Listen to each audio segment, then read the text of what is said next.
Avant de démarrer sur cette matinale, donc il va parler certification, un rapide rappel sur ce qu'est la dynamique de la filière numérique en santé Occitanie.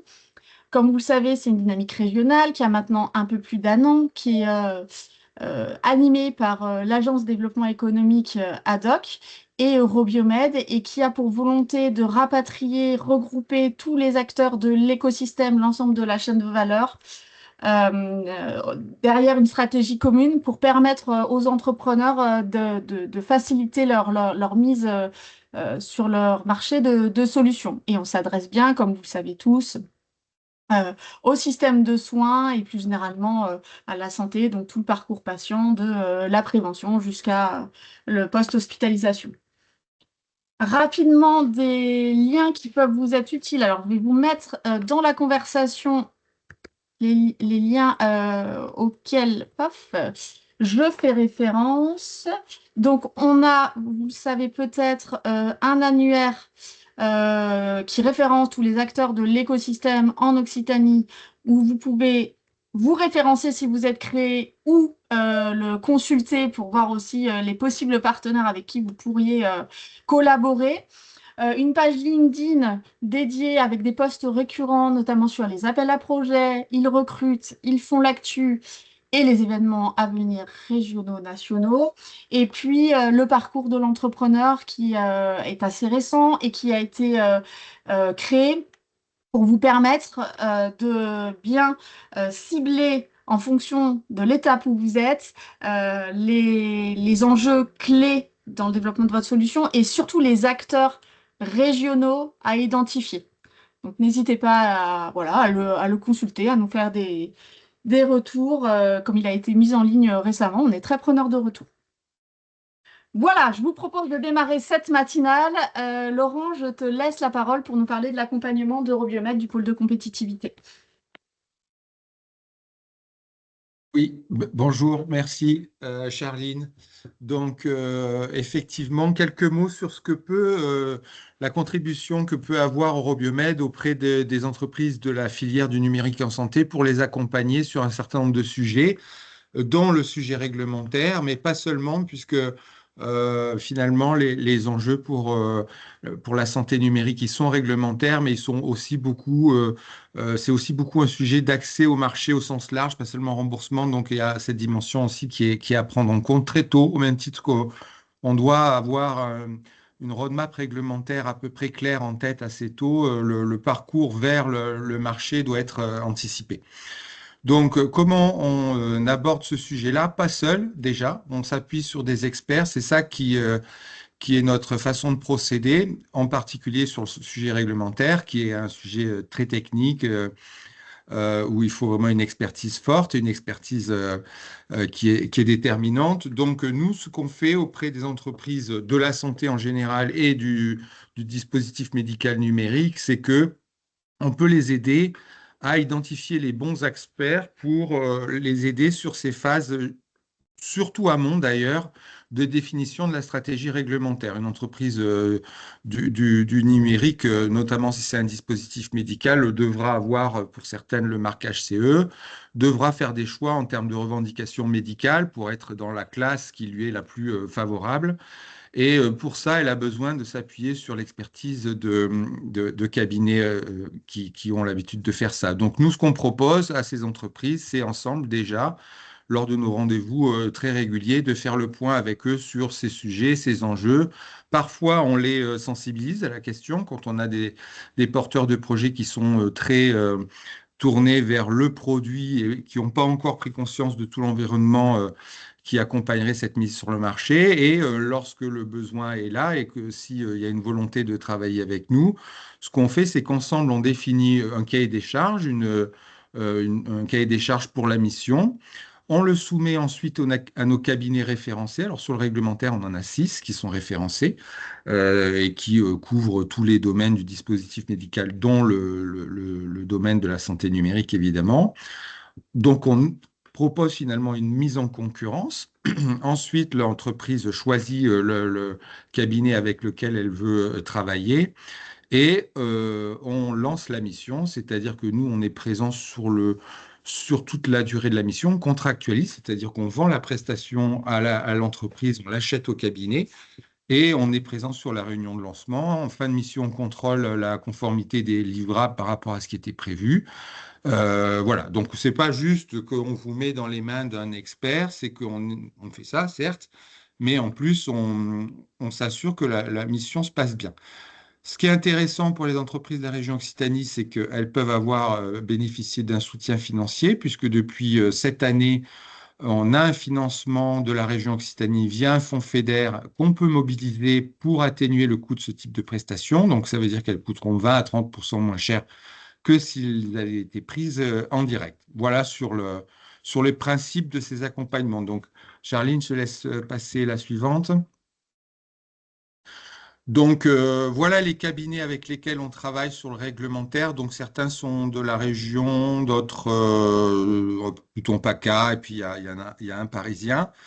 Globalement, ce qu'on fait avec eux le plus souvent, c'est sur des étapes précoces, quand l'entreprise est en train de définir son plan de développement, commencer à rechercher des financements, donc va devoir aller voir des investisseurs ou des financeurs publics. Et ce qui est attendu de ces gens-là, c'est que l'entreprise ait une idée de son time to market, de la charge que représentera l'obtention de ce marquage CE et qu'elles puissent montrer qu'elles ont une vision claire de ce qu'elles ont à faire. Donc, c'est la roadmap de marquage CE. C'est la mission qui est le plus souvent demandée sur ces phases précoces de développement. Et évidemment, la même chose pour la FDA, puisque, alors dans le DM au sens large, hein, le marché américain est même parfois prioritaire par rapport au marché européen. Donc, ces cabinets sont souvent à même de faire un peu la même chose pour accéder au marché américain. Et il y a tout le volet qualité où ces cabinets sont aussi à même d'accompagner les entreprises qui veulent mettre en place un système de management de la qualité, c'est-à-dire faire un gap analysis. C'est souvent ça qui est utile sur les phases préliminaires. Les entreprises ont souvent déjà un semblant de système de management de la qualité. Qu'elles veulent être certifiées ou pas, elles veulent souvent l'améliorer. Et donc, le travail que font ces cabinets, c'est souvent de faire déjà un gap analysis, voir les écarts entre ce qui est en place et ce qui devrait être fait. Voilà, donc ça, c'est des missions assez courantes qui sont réalisées auprès des entreprises du numérique en santé. Et comme je le disais, quelque chose qui est de plus en plus réalisé et qu'on va accélérer à partir de l'année prochaine, c'est le sujet du market access au sens large, pas uniquement remboursement, puisqu'on se rend compte que le sujet du modèle économique en santé numérique est pas encore tout à fait consolidé, si on veut dire, qu'il y a encore des questionnements, des voies d'accès au remboursement qui sont, j'allais dire théoriques, mais enfin on en parlera peut-être, hein, mais qui sont pas encore très courantes, quoi. Il y a encore peu de dispositifs médicaux numériques qui sont pris en charge, certains le sont. Il y a la question des alternatives au remboursement qui peut se poser aussi. Est-ce que c'est systématiquement la bonne solution d'aller vers une prise en charge? Est-ce qu'il y a d'autres modèles économiques, d'autres modes de financement par les hôpitaux eux-mêmes, par d'autres acteurs, des mutuelles, les patients eux-mêmes. Donc, sur ces sujets-là, de cartographier un peu les hypothèses les plus pertinentes de modèles économiques, de pricing et de roadmap vers le dépôt des dossiers de demande de remboursement. Là aussi, on peut les accompagner. Alors, sur le volet purement accès au remboursement, dépôt de dossier PECAN, article 51, forfait innovation, il y a des cabinets qui sont spécialisés de ça et qui savent monter des dossiers, les soumettre à l'HAS. Et puis sur des volets plus amont, plus de réflexion stratégique sur qui doit être le financeur de tel dispositif médical. Là, on travaille plutôt avec des experts, ce qu'on appelle des experts. Ce sont des individus qui ont déjà fait ce genre de choses pour une ou plusieurs sociétés et qui peuvent aider.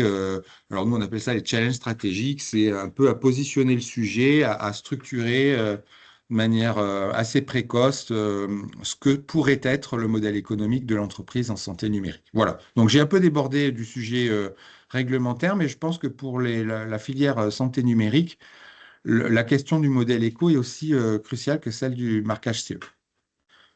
Voilà, Charline. Merci Laurent, effectivement, ben, tu as bien raison, c'est une problématique qui est soutenue et qui verra bah, des actions sortir sur cette thématique en 2026. On réfléchit effectivement à une feuille de route avec cet axe-là. Je vous propose maintenant de passer sur les retours d'expérience de presque 3 entreprises finalement. On va démarrer avec toi, Jean-Christophe, si tu veux bien, et puis peut-être démarrer aussi par bah, ce qu'est ta solution, ce que tu proposes. Yes. Bonjour à tous, donc je suis Jean-Christophe Co, je suis le cofondateur de Iki. Iki, on est une startup, on a 5 ans maintenant et on a développé la solution Uriki, je vous la présenter rapidement. C'est une solution de thérapie digitale qui est basée sur des analyses d'urine connectées et c'est pour le suivi de la nutrition. Voilà, c'est notre terme, notre thématique, elle est autour de la nutrition, autour des maladies chroniques. Ce qu'il faut savoir sur ce projet, c'est qu'il a une particularité, c'est qu'il émane d'une expérience personnelle. Il y a plusieurs années, j'ai fait des crises de colique néphrétique, j'ai fait des calculs rénaux, et ça m'a valu plusieurs séjours aux urgences, et je voulais éviter de récidiver. Et donc, j'ai cherché une solution qui me permettrait de bien savoir où est-ce que j'en suis au niveau de ma nutrition. Et c'est là où j'ai découvert que dans l'urine, il y a des biomarqueurs qui sont en lien avec cette nutrition, qui est en lien avec les calculs rénaux.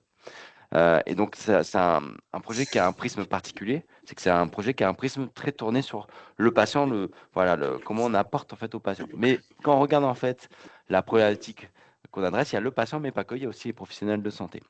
Le patient, au niveau de sa nutrition, la difficulté que j'ai pu ressentir moi-même, c'est de pouvoir identifier facilement quelles sont les habitudes alimentaires sur lesquelles il faut se focaliser. Typiquement, je suis sorti des urgences, on m'a donné une feuille A4 avec 30 règles diététiques à suivre. Et en cherchant à toutes les suivre, j'en suivais aucune. Et ensuite, il y a l'équipe médicale, les professionnels de santé qui suivent ces patients. En fait, la problématique, c'est que c'est un suivi qui est déclaratif, donc sujet à beaucoup de subjectivité, et que c'est très chronophage pour les équipes médicales d'avoir quelque chose de très qualitatif au niveau de la diététique et d'un changement de comportement de santé du patient. Si, ouais, super, merci. Donc, c'est pour ça qu'on a développé un analyseur d'urine portable. Il y a moyen de cliquer, ouais, comme ça, il va y avoir la petite animation qui va se lancer. Si possible, ouais, voilà. Donc, analyseur portable, voilà, d'urine portable. Cet analyseur, on le cherche à mener un suivi au quotidien du patient, mais qui est un point important, c'est que c'est adossé avec un accompagnement personnalisé. C'est-à-dire que l'équipe médicale va suivre le patient et dans la boucle. Ça, c'est un point réglementaire qu'on va voir qui est vraiment important. On a tiré la bobine jusqu'au bout, c'est-à-dire qu'on a digitalisé l'ensemble du suivi diététique du patient et on a intégré des outils numériques motivationnels pour amener un changement de comportement de santé du patient et on se définit comme un outil d'éducation thérapeutique du patient. Voilà. C'est possible. Voilà, super. Donc, comment ça fonctionne? Très rapidement. Donc, il y a du hardware et du software chez nous. Côté hardware, le patient, il va faire une analyse d'urine à domicile. Euh, il va imprégner une petite tige buvard. Ça s'imprègne en quelques secondes sous jet d'urine ou dans un bocal. Cette tige buvard est ensuite insérée dans un fourreau. Ça fait ce qu'on appelle, nous, la cartouche. Et cette cartouche est ensuite insérée dans le lecteur, dans l'analyseur d'urine. La mesure est réalisée en quelques minutes, c'est 4 minutes exactement. Et ensuite, cette mesure est stockée dans la mémoire du lecteur. Et ça va fonctionner ensuite comme une montre connectée, comme une montre Garmin. On a une application mobile qui est à destination du patient. Et le patient, il a juste appuyé sur un bouton et automatiquement, toutes les données qui sont dans l'analyseur d'urine sont ensuite transférées sur la plateforme web qui, elle, est à destination de l'équipe médicale. Et cette application mobile, elle permet aussi aux patients d'aller plus loin que juste faire ces analyses d'urine. C'est également, ça permet au patient de contextualiser ses données. C'est-à-dire qu'il va pouvoir prendre en photo ses repas, déclarer ce qu'il boit. Et en fait, toutes ces données vont se retrouver sur la plateforme web et on va faire une sorte de compte rendu. C'est-à-dire que lorsqu'il mange trop salé, on va retrouver du sodium dans ses urines. On détecte ces points d'excès et en face, on va mettre la photo en fait de ce qu'il a mangé. Donc, vous voyez, c'est quelque chose de très didactique. Voilà, on est vraiment dans un outil d'éducation thérapeutique du patient pour qu'il prenne conscience en fait très visuellement de ce qu'il a mangé lorsqu'il est en dehors des clous, grosso modo. Et derrière, la personne qui va ensuite verbaliser ce compte-rendu, qui va le valider, le verbaliser et qui va amener ensuite les recommandations, c'est l'équipe médicale. C'est souvent une diététicienne qui est dans l'équipe médicale. Donc nous, les patients que l'on suit, c'est grosso modo des patients atteints de maladies rénales chroniques, qui ne sont pas encore en dialyse, bien sûr, des gens qui ont des calculs rénaux, ça peut être des gens qui ont des problèmes cardiovasculaires, ou il y a des sujets aussi en oncologie. Donc voilà comment ça fonctionne. Juste pour vous expliquer aussi notre modèle économique. Alors c'est la slide juste après, si c'est possible. Ouais, merci. C'est qu'en fait, on a un modèle économique. On parlait tout à l'heure, j'entendais Laurent qui parlait un peu de l'accès marché. Typiquement, nous, on a beaucoup évolué sur notre modèle économique. On a testé beaucoup de choses et on s'oriente. Voilà, on s'est mis véritablement dans le modèle économique qui est celui des dispositifs médicaux numériques, où en fait, il y a en fait une somme allouée par patient par unité de temps. D'accord? Si vous regardez la télésurveillance, il y a une somme qui est donnée à l'éditeur d'un logiciel de télésurveillance. C'est, je sais plus, une quarantaine d'euros par patient par mois. Et en fait, on s'est calé dessus sur notre système où en fait on vend un programme. Donc c'est une utilisation de l'ensemble de la solution pendant une certaine durée, qui en gros le dénominateur commun, c'est en gros l'unité de base, c'est le mois, grosso modo, par patient. Donc c'est comme si on avait une sorte de location du lecteur, un achat de consommables et l'accès à l'ensemble du numérique. Et donc ça se fait de manière très simple. Le professionnel de santé, en fait, il a juste à nous envoyer le nom de son patient, ses coordonnées, et nous, on s'occupe de tout. On envoie, en fait, le support logistique, c'est-à-dire qu'on envoie tout l'hardware au patient, on forme le patient à l'usage, on vérifie que tout fonctionne bien, le patient utilise sa solution, ensuite, on s'occupe de récupérer le matériel, et enfin, ensuite, c'est l'équipe médicale qui reprend la main derrière. Si, en fait, cette reprise derrière en main des professionnels de santé, on a même poussé le bouchon plus loin, puisqu'en fait, dans certaines cliniques ou certains hôpitaux, ils sont même en difficulté au niveau de la bande passante de leur diététicien ou des problèmes de recrutement. Et donc, on fournit même un service supplémentaire, on package le service en y ajoutant un retour d'une diététicienne qui est partenaire de Iki. Pour vous dire un peu qu'en termes de modèle économique, l'idée c'est, voilà, on s'est rendu compte que c'est plus en package en fait de choses, puisqu'on amène du service, en fait, au-delà juste du dispositif, hein, du hardware, en fait, c'est tout le service qui est derrière, et plus on le complète, et plus en fait on fait gagner du temps aux professionnels de santé, et c'est là où on touche vraiment la corde sensible actuellement sur le marché. Et pour finir, je vais vous faire un petit topo sur notre voyage réglementaire. S'il y a possibilité, ouais, j'appuie comme ça, il y aura la frise qui va apparaître. Voilà. Excuse-moi, Jean-Christophe, je me Ouais, permets juste de dire ouais. si l'ensemble des participants, si vous avez des questions, n'hésitez pas à les mettre dans le chat et on les prendra à la Ouais, fin des interventions de tout le monde. Merci. ça roule. Donc, juste la partie réglementaire, nous, c'est un peu particulier. On a un dispositif médical du diagnostic in vitro. C'est en gros la réglementation sœur du dispositif médical. C'est vraiment similaire. D'ailleurs, nous, il y a une référence fréquente à la réglementation sur les dispositifs médicaux, mais en plus, on a des exigences supplémentaires sur la validation en fait, de nos analyseurs, des analyses que l'on fournit. On a en fait donc 4 produits en fait qui sont marqués, qui ont des classes différentes, et on est comme pour les dispositifs médicaux, c'est qu'on a basculé ces dernières années d'une directive européenne au règlement européen, donc une loi qui s'applique à tous les pays où c'est harmonisé sur l'ensemble de l'Europe. Donc c'est ce qu'on appelle nous l'IVDR, le règlement, et on a différentes classes pour nos produits. On a des classes A, donc le lecteur et l'application mobile, et des classes B pour la cartouche et la plateforme web. Et en fait, pour vous retracer un peu quel a été notre historique au niveau réglementaire, un peu la stratégie, comment on a évolué et vers où on va. Donc en gros, en septembre 2021, on a fait appel, typiquement, on a fait appel à Eurobiomed pour pour avoir un support au niveau réglementaire. On a eu une mission dessus en termes de stratégie réglementaire. Et donc, on a eu plein de scénarios différents. On a eu voilà, plein de scénarios différents. Et ce qu'il en a été conclu, c'est que au début, on était parti sur vraiment faire un autotest, parce que j'avais ce regard patient. Voilà, je veux être en autonomie chez moi et je veux savoir si je suis dans les clous ou pas. Et c'est là où on nous a infléchi notre stratégie en disant, c'est bien, mais l'autotest, ça demande vraiment beaucoup de capitaux, ça demande beaucoup de validation clinique. Donc voilà, la marche était très haute. Et ce qui a été proposé, c'est de dire, regardez, vous mettez en tant que test près du patient. C'est-à-dire qu'il y a l'équipe médicale qui est quand même dans la boucle, qui valide les données. C'est-à-dire que le patient il n'est pas tout seul. Ça avait un intérêt, c'est que sur le marché, ça permettait une meilleure évangélisation. C'est-à-dire que les professionnels de santé ne se sentaient pas dépossédés de leur action sur le patient. Et le deuxième point, c'est qu'on a basculé dans le diagnostic in vitro entre la directive et le règlement en mai 2022. Et donc, tout l'enjeu, c'est de pouvoir se certifier sous la directive, où là, en fait, sans être un autotest, hein, parce qu'à l'époque, on pouvait être en automarquage. Donc, nous, on s'est automarqué en gros sous la directive, et ensuite, comme ça, on pouvait être sur le marché rapidement, et ensuite, on a basculé sous le règlement.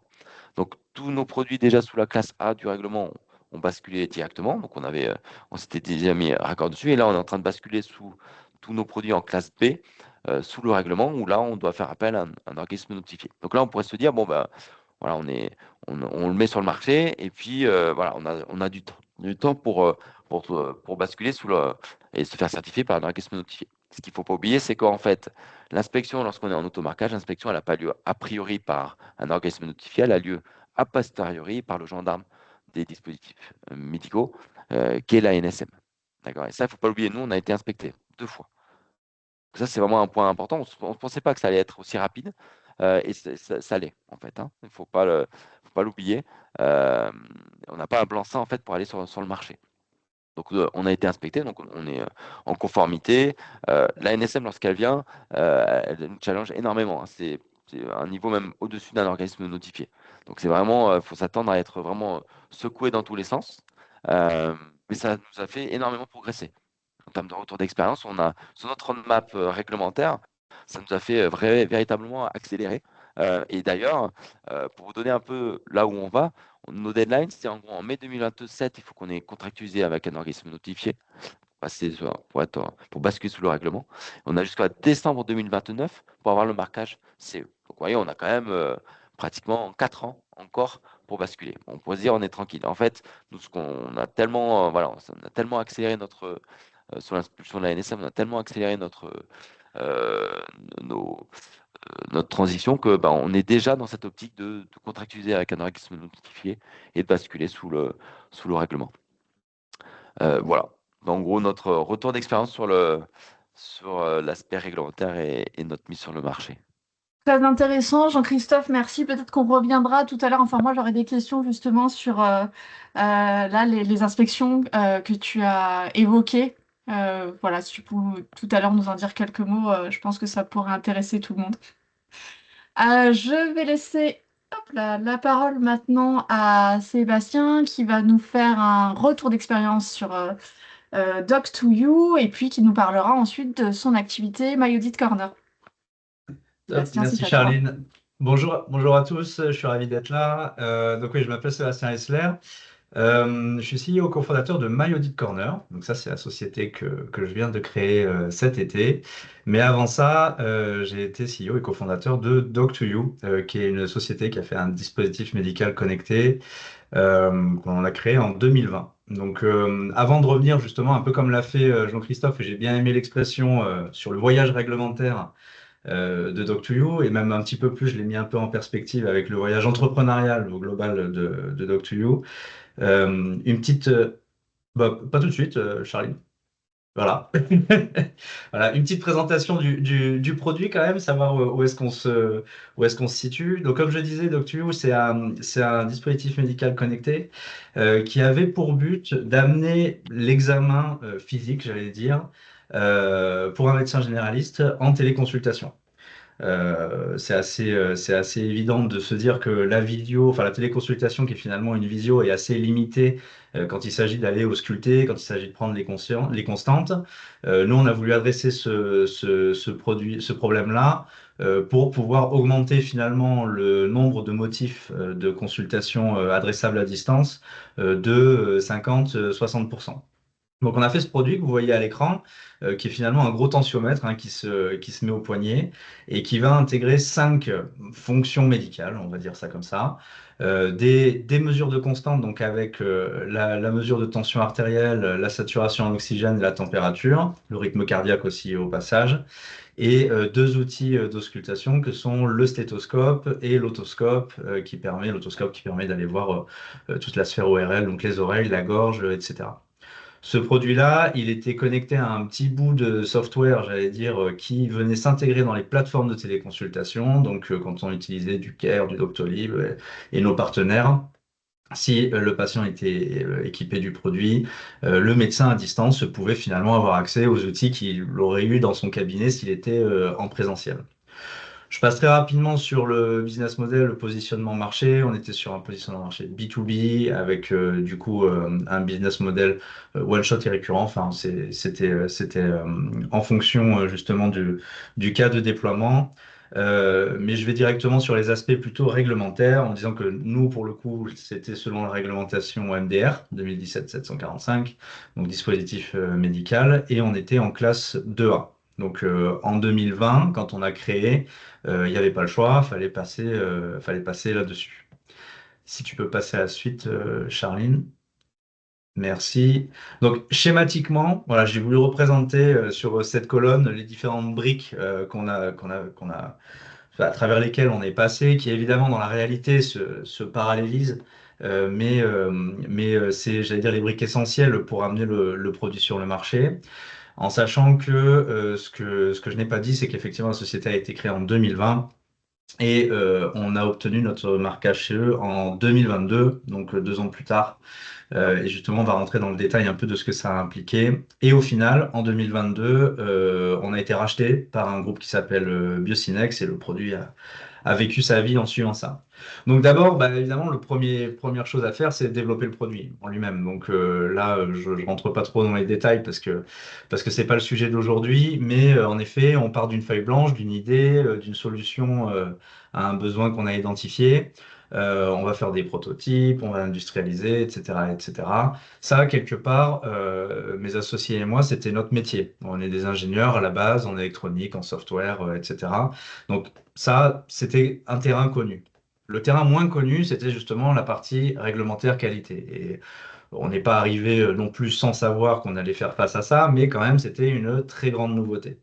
Ce qui, du coup, heureusement, on avait quelques connaissances là-dessus, étant donné que c'est ce qui a quand même dimensionné, j'allais dire, la roadmap du projet, que ce soit en termes de budget ou que ce soit en termes de temps, et on va voir comment.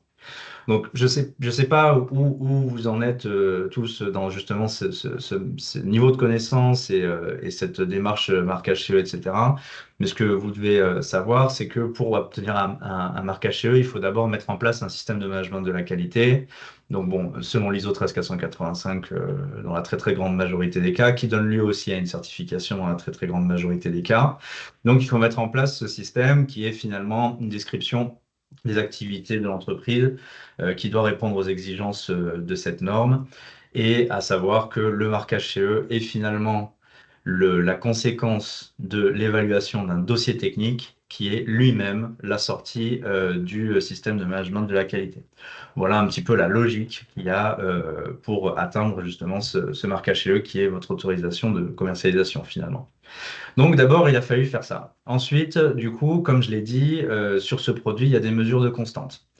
Ces mesures de constante, ben, vous devez prouver, comme la démarche en fait au global, hein, on doit prouver que le dispositif médical, il est safe, et deux, il est performant. Dans la partie performance, on doit prouver que les mesures sont précises, répétables, etc., etc. Et là, vous passez quasiment à chaque fois par la case études cliniques. C'est d'autant plus le cas dans notre cas parce que finalement, la tension artérielle, la saturation d'oxygène, la température, c'est des choses qui sont très connues, qui sont très normées par des normes en particulier et qui imposent l'étude clinique.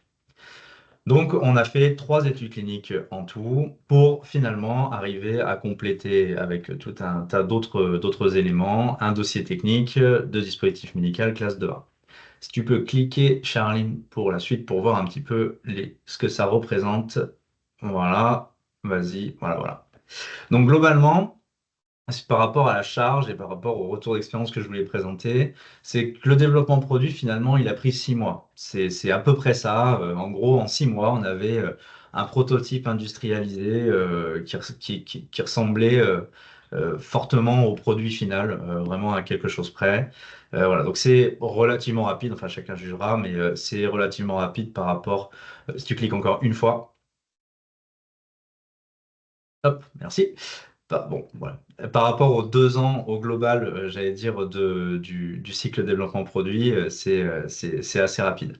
Quand on monte un système de management de la qualité, bah, finalement, il faut bien se rendre compte que pour une entreprise de 3 personnes avec un seul produit, on avait quand même au final 600 pages de procédures, avec une quarantaine de procédures en tout, je crois, voilà, qui décrivaient justement toutes ces activités. Je voulais, on parlait des difficultés. En gros, les études cliniques, il faut savoir que, alors tout le monde n'y passe pas, mais quand on y passe, c'est quand même très très compliqué. Je voulais noter cette étude clinique qui a été faite à San Francisco, qui aurait très très bien pu être faite à l'hôpital de Toulouse. Et ben là, on a fait face à des problématiques, j'allais dire administratives, des longueurs, des coûts incroyables. Enfin, vraiment, c'était la folie, la différence qu'il y avait entre le faire à l'étranger, donc quasiment à l'autre bout du monde, et le faire ici. Ce qui fait qu'on a fait ce choix qui paraît absolument contre-instinctif sur le papier, de le faire aux États-Unis. On a quand même fait 2 études cliniques en France, mais du coup, voilà, j'ai voulu noter qu'on a attendu quand même 6 mois pour avoir des autorisations pour des études qui sont quand même enfin, avec très très peu de risques. Voilà, et là, simplement faire un petit focus sur le fait que pour l'autorisation, pour avoir les autorisations d'études cliniques, encore une fois en pré-marquage, il faut passer par les autorisations d'ANSM, qui sont ça plutôt rapides, et surtout les autorisations de CPP. Voilà, donc pareil, on pourra y revenir par la suite. Les CPP, ça prend énormément de temps. Euh, c'est des allers-retours qui se font mois par mois avec des questions qui sont plus ou moins pertinentes. Du coup, il faut absolument le mettre dans la roadmap. Et avant ça, je ne parle même pas de la quantité de documents qu'il faut faire, quand bien même vous avez des protocoles d'études qui sont hyper simples. Ça demande une quantité de documents qui vous coûte cher aussi parce que vous faites faire généralement. Donc c'est vraiment pas à prendre à la légère et nous ça nous a pris quand même beaucoup de temps et d'argent. Au final, le dossier technique d'un dispositif médical classe 2A, dans notre cas en tous les cas, ça représente 325 documents, donc c'est des rapports, des descriptions, des plans, etc. Enfin beaucoup de choses. Tout ça pour dire que finalement, dans le cycle d'un dispositif médical, cette partie RACA, donc réglementaire et qualité, elle prend énormément de temps, énormément d'argent. Toujours pareil, en toute transparence, en coût externe, Doc2U, ça a été 400 000 euros, ce qui est peu, ce qui est relativement peu, je pense, mais dont 200 000 euros de réglementaire qualité. Je pense que le ratio, on le retrouve à peu près partout pareil. Alors évidemment, ça dépend de beaucoup de choses, mais il faut quand même imaginer que c'est à peu près ça. C'est pareil sur le temps à passer. En sachant que pour nous, alors c'était une stratégie, mais c'est aussi parce qu'on n'avait pas vraiment le choix, on a intégré toutes les compétences. C'est-à-dire on n'a pas fait appel ou très peu à des experts externes, ce qui nous a permis d'être assez rapide, d'être assez flexible et de comprendre surtout toutes les imbrications qu'il y a entre la partie technique développement produit et la partie réglementaire qualité. Parce que, encore une fois, je pense qu'une des grosses erreurs qui est faite, c'est de penser que le réglementaire qualité vit à côté du développement produit. Et en l'occurrence, c'est très très intriqué. Donc, du coup, c'est probablement ce qui nous a permis d'atteindre le marquage CE en relativement peu de temps. Je ne sais pas ce qu'en pensent Jean-Christophe et Laurent, mais par rapport peut-être aux autres expériences, oui, expériences qu'ils ont vues. Mais voilà, en l'occurrence, ce que Doc2U nous a pris et nous a appris en réglementaire qualité.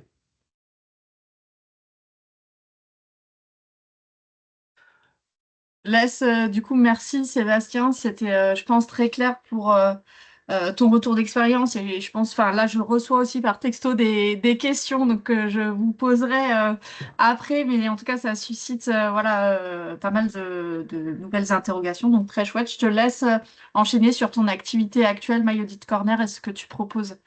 Absolument. Et ben donc voilà, donc en fait après, comme je l'ai dit, après avoir fait cette aventure Doc2U, comme je l'ai dit, on l'a vendu à un groupe qui s'appelle Biocinex en 2022. On est resté salarié donc de la structure jusqu'en 2025, jusqu'à l'été dernier, et en prenant aussi des responsabilités, des activités au niveau du groupe en lui-même. On s'est aperçu, du coup, finalement, les problèmes qu'on avait rencontrés, ou en tous les cas les difficultés qu'on avait rencontrées, il n'y avait pas que dans des petites startups qu'on les rencontrait, même dans des groupes de 500 personnes, avec plein de références, des dispositifs médicaux ou autres, avec différents statuts, enfin, d'opérateurs économiques, etc. C'était toujours pareil, le côté réglementaire qualité pesait lourd, était difficile à faire, à maintenir. Et du coup, on a commencé à identifier finalement des facteurs communs à ces problématiques-là. Sans surprise, une des premières difficultés, c'est cette documentation. Parce que comme vous le savez, pour avoir le marquage ou les certifications, vous êtes audité. L'audit se base sur les documents que vous pouvez présenter à l'auditeur. Donc, il y a un volume très important de documentation, j'en ai un petit peu parlé, et c'est de pire en pire une fois que vous avez le marquage chez eux, étant donné que, encore une fois, ça ne s'arrête pas au marquage chez eux, voire c'est là que commencent les ennuis, quand vous commencez à faire des changements, etc., etc. Ça, on pourra en reparler peut-être plus en détail après. L'autre problématique, c'est finalement le coût de tout ça et la maîtrise du coût. Parce qu'au-delà du coût qui est important, c'est la visibilité. Là, c'est facile de dire a posteriori combien ça nous a coûté sur Doc2U. Honnêtement, à T0, j'avais fait un budget, je pense que je ne le reprends pas parce que il serait ridiculement faible. Voilà. Donc, du coup, visibilité, le coût de ces audits qui sont en soi, la partie émergée de l'iceberg, c'est évidemment le coût de l'organisme notifié, mais en fait, vous avez quasiment x2, x3 ou plus en coût interne et externe. Et enfin, l'autre souci, c'est que, qui est lié à la complexité et au volume de documents, c'est est-ce que vous avez des angles morts? Comment vous faites pour savoir que vous êtes conforme, que vous risquez pas justement que l'auditeur tombe sur la non-conformité qui va poser vraiment problème? Et au final, tout ça revient au fait que humainement, c'est impossible de connaître 600 pages de procédure, c'est impossible de passer au travers des 325 documents, que tout ça soit cohérent, etc. Et c'est pour ça qu'on a créé My Audit Corner. Si tu peux cliquer, Charline, s'il te plaît. Voilà, et recliquer du coup. Voilà, en créant, donc My Audit Corner, c'est un SaaS, c'est un logiciel qui, avec de l'intelligence artificielle, va justement faire, comment dire, une sorte d'auditeur virtuel. Donc, on va se connecter sur la documentation du fabricant et on va faire ce que fait un auditeur, donc passer finalement toutes les clauses de la norme, passer sur tous les documents et vérifier si les exigences se sont respectées ou pas. Globalement, c'est ça. Donc, on répond à cette documentation complète par de la précision, étant donné que voilà, on va aller voir chaque clause, chaque exigence et vérifier si elle est bonne. Tout ça est très rapide, c'est un logiciel, c'est automatique. Sur nos audits automatiques de QMS, on passe environ 500 questions, ce qui doit représenter plusieurs jours, voire peut-être pas dizaines de jours, mais presque d'auditeurs. Avec ce logiciel, on le fait en 2 heures. Donc concrètement, vous pouvez avoir l'équivalent d'un audit complet tous les jours. Et enfin, on est exhaustif. On passe sur l'ensemble des exigences et sur l'ensemble de vos documents. Ce qui fait qu'au final, si tu peux cliquer, Charline, on va sortir ce qui est très demandé par les directeurs de MedTech, qui est, OK, où est-ce qu'on en est de la conformité? Donc, on sort ce score qu'on a voulu aussi être très, très visuel et qui va évoluer justement en fonction de l'amélioration ou la dégradation du niveau de conformité de la documentation qui est associée. Parce qu'en plus du coup de faire l'audit et du coup d'avoir un rapport très précis, et on en verra une petite capture tout à l'heure, on suggère le plan d'action, donc l'équivalent du CAPA-Plan pour ceux qui connaissent, en différentes tâches pour réduire les écarts que le produit, que le logiciel aura trouvé. Donc vous n'avez plus qu'à ensuite le distribuer dans vos équipes. Ce qui fait que vous refocusez vos équipes sur finalement ce pourquoi elles ont une expertise, qui est de faire du réglementaire et de la qualité, de faire de la stratégie, de produire des procédures et des documents qui correspondent vraiment à l'activité de l'entreprise et non pas passer son temps à faire du contrôle F dans des PDF pour savoir où est l'information. Voilà, ça, c'était vraiment important. Du coup, on a cette vision très macro qui permet de savoir où est-ce qu'on en est et est-ce qu'on va dans le bon sens ou dans le mauvais. Et Charline, si tu peux cliquer, et je finis avec ça.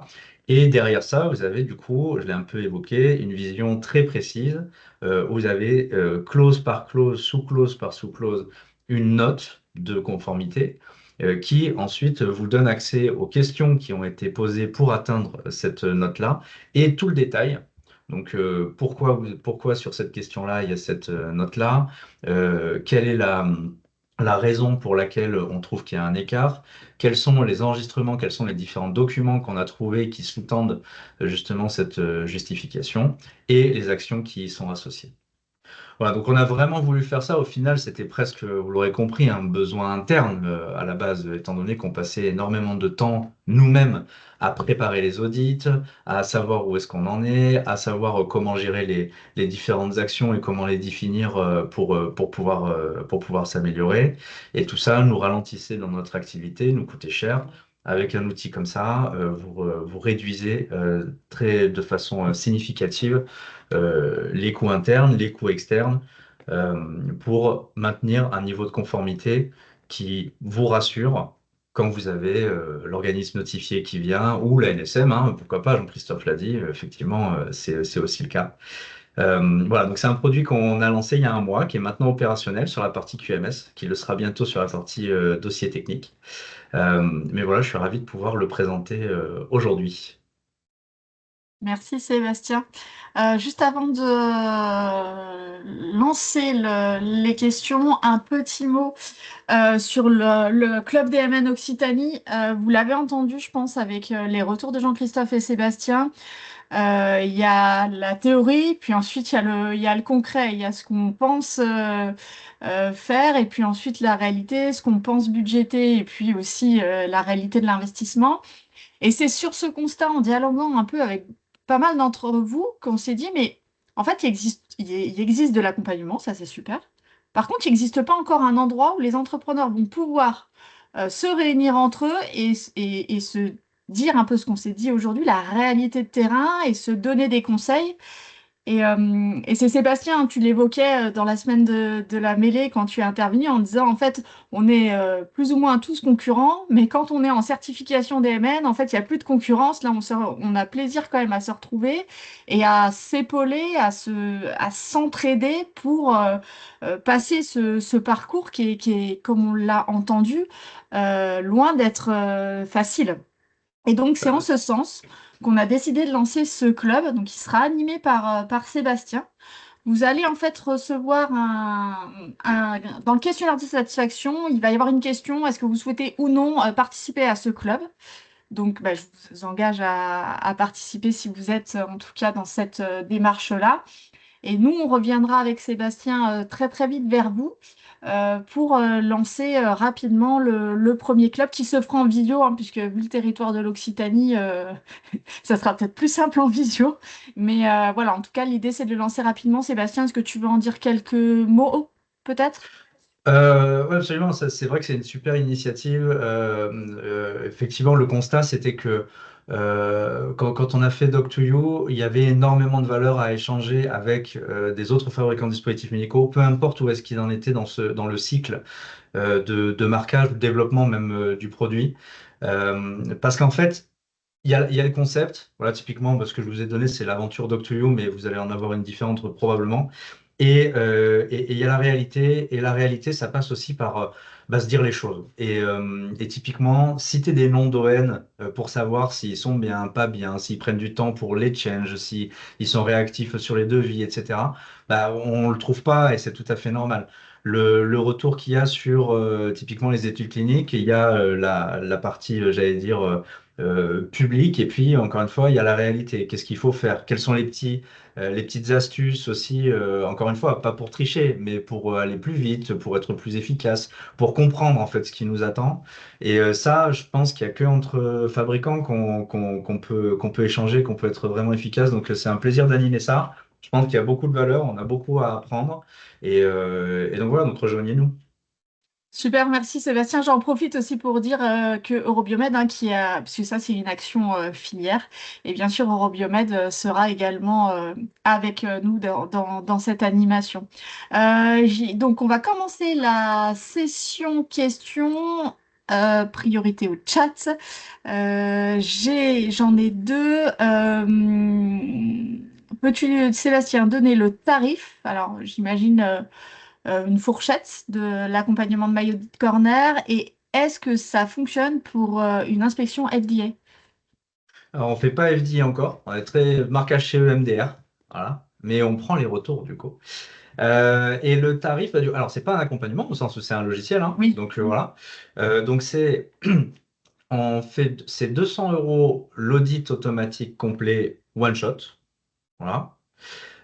Et sinon, il y a un abonnement, donc c'est 350 euros par mois. Et là, vous avez 10 audits compris par mois. L'idée, c'est quoi? C'est d'en faire un par semaine. Parce qu'encore une fois, alors je l'ai peut-être pas bien dit, mais l'idée, on se connecte à votre documentation. Donc si vous êtes sur du SharePoint, du Drive, des serveurs, peu importe, vous n'avez pas de migration à faire, vous ne changez pas la façon dont vos équipes travaillent. On s'occupe d'être capable de lire du Word, du PDF scanné, des images, etc. Bougez pas ça. On se connecte dessus. L'objectif, c'est que vous ayez un audit par semaine qui tourne de façon automatique.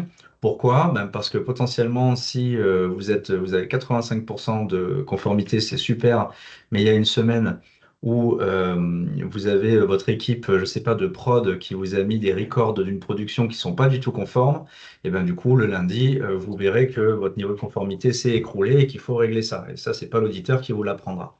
Voilà, donc on a ces deux formats-là, soit un one-shot pour savoir où est-ce que vous en êtes, ou soit un abonnement pour pouvoir avoir une certaine continuité dans l'utilisation de l'outil et de l'amélioration. Donc, ce qui est important, pardon, quand je parlais d'accompagnement, enfin des formations professionnelles, mais je parlais fonctionnalité, ce qui est important dans ce que tu dis, c'est qu'en fait, peu importe là, les deux services, ça englobe toutes les fonctionnalités. Il n'y a pas de package, si je comprends bien. Ok, C'est très ça, bien. mais absolument. Ok, et donc une question de Karine, et c'était une de mes questions aussi, c'est super.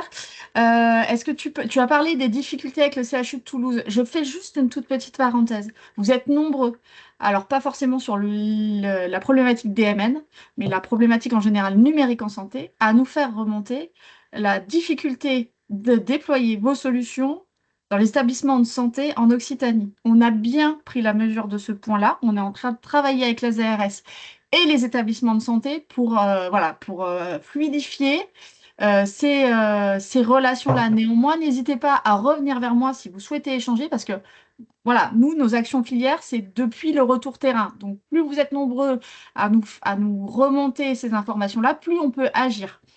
Donc là, effectivement, tu as parlé de difficultés avec le CHU de Toulouse.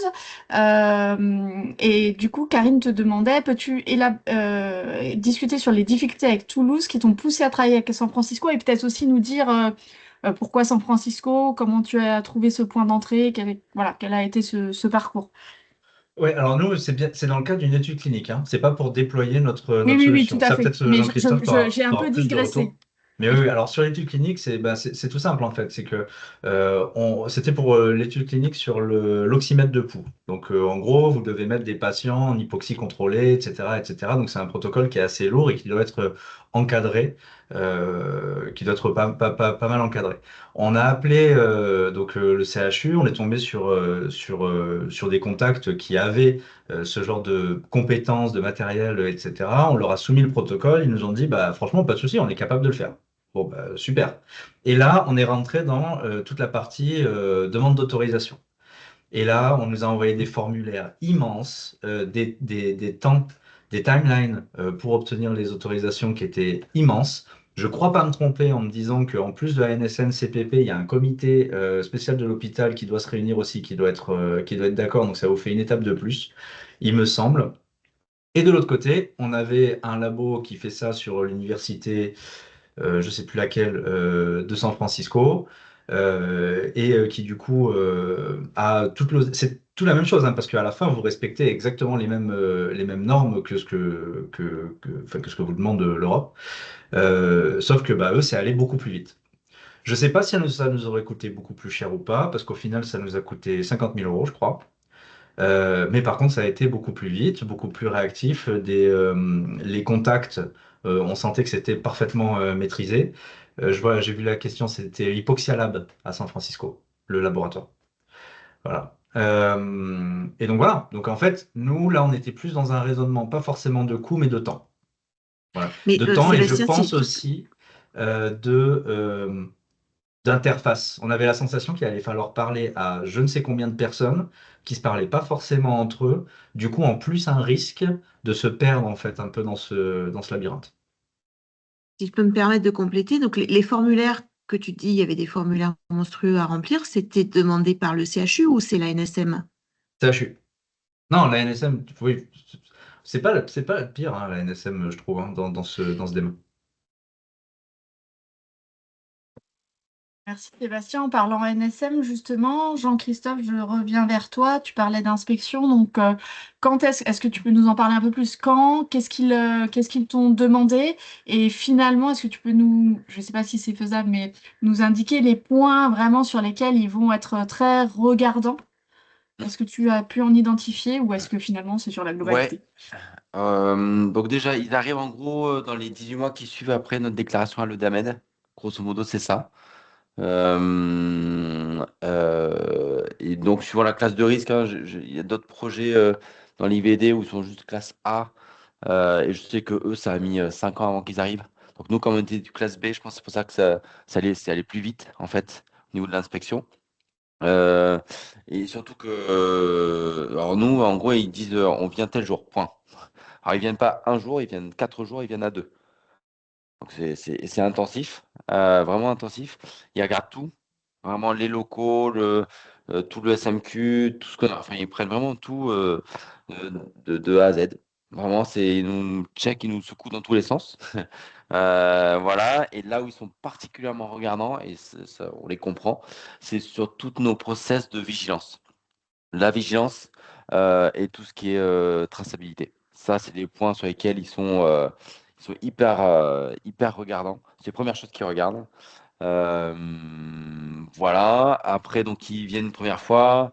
Ils font un premier rapport, ça s'appelle un rapport intermédiaire. On a ensuite, alors, combien de temps on a? On a 15 jours pour répondre. Ensuite, ils font un rapport final. Après, ils nous donnent quels sont les points avec les points et les délais sur lesquels il faut qu'on se mette en conformité. Ensuite, ils reviennent faire une inspection, ils viennent vérifier que tout se passe bien, ils refont un rapport intermédiaire, ils refont un rapport final, et après, ainsi de suite. Donc nous, après, ça s'est arrêté. Donc on s'est mis en conformité complètement de A à Z. Et leur grille de lecture, on était sous la directive, mais ils nous ont dit, nous, en fait, du moment où en fait on est passé sous le règlement, on vous audite, on vous inspecte sous le regard de la du règlement. Ça, c'est un point important. C'est-à-dire qu'ils oublient la directive.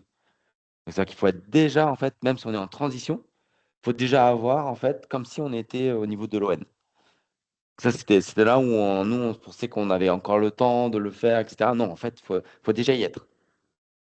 Et donc, ça nous a, après, ils nous pousse à y être. Bon, bah, on se met en conformité. Je crois qu'il y a une main levée de Karine. Oui, et puis je complète juste Karine avant de te laisser la parole à Bérénice qui demandait combien de temps tu avais été prévenue à l'avance de cette inspection. Je crois que c'est 3 semaines. Ok. 3 semaines. Non, non, faut pas poser 0 temps hein, Ok. pour se mettre à Merci. jour. Ok. Et c'est un Oui, mail, enfin, on c'est un arrive. délai court en tout cas, quoi. Ah oui, oui, non, voilà, c'est exactement ça. Oui, oui. Ouais. Merci. Karine, si tu veux compléter peut-être? Ouais, oui, j'avais une question par rapport à, je crois que c'était Bastien qui disait que pour une étude clinique pré-marquage, il faut avoir une autorisation de la NSM, CPP, etc. Vous, dans vos deux cas, à vous, vous êtes sur un dispositif avec de l'équipement, avec du matériel. Est-ce que vous savez si cette partie est également nécessaire pour un logiciel, notamment un logiciel d'analyse de données? C'est- de La, traitement. la- la question, c'est quoi exactement? C'est est-ce En fait, que la question, c'est est-ce pour qu'on- Ouais, accéder au marquage médical et sur la ouais, partie études cliniques, si ouais, on est sur un dispositif qui est un outil de post-traitement sur des données où il n'y a pas de matériel, il n'y a pas d'équipement, ouais, on est juste sur de l'analyse de données, je sais pas, donc nous en ouais. l'occurrence c'est des Bon. électroencéphalogrammes, mais ça pourrait être, je sais pas, sur l'imagerie médicale ou tout ce genre de choses. Est-ce que là, on a, donc classe 2A, euh, on a besoin aussi d'une autorisation de la NSM pour ça? Pour faire l'étude clinique? Si ça ne change Ouais. pas la pratique de prise en charge des patients et qu'on est juste Alors sur du nous, post-traitement. nous, on avait fait une étude clinique où en fait, où ça changeait rien. On était en observationnel en fait. C'est-à-dire Ouais, que, et oui. donc là, il y avait pas, on passait pas par la NSM. C'est beaucoup plus simple. Ça met, je sais, bah, c'est ça, tu disais que c'était 6 mois, nous en 3 mois. En 3 mois, le CPP c'était vraiment très simple pour nous. C'était rapide. Ce qui a été long, c'était plutôt effectivement nous en 6 mois c'était plié, mais en comptant aussi les délais sur du CHU, on avait fait avec le CHU de Toulouse. C'était plus en gros quelle était la somme qu'on devait leur verser. Je pense que c'était à peu près ça. C'était assez rapide. Donc nous, on s'était mis en ce qu'on appelle IRIPH3, une recherche non interventionnelle, observationnelle. Ouais, c'est ça, quand tu arrives à te mettre dans ce cas-là, c'est beaucoup plus simple, hein. Ouais, ouais. Ouais. C'est clair, merci. Il y a peut-être même, faudrait regarder, mais j'ai vu qu'il y a aussi des recherches qui sont une RNIPH, c'est-à-dire que qui n'est pas quand on ne travaille que sur la donnée, c'est considéré comme qui traite pas de la personne humaine. Le N, c'est pour c'est pas non interventionnel, je sais plus quel était le terme. Et je sais que là, c'est encore plus simple. Enfin, il y a des déclarations à faire à la CNIL, etc.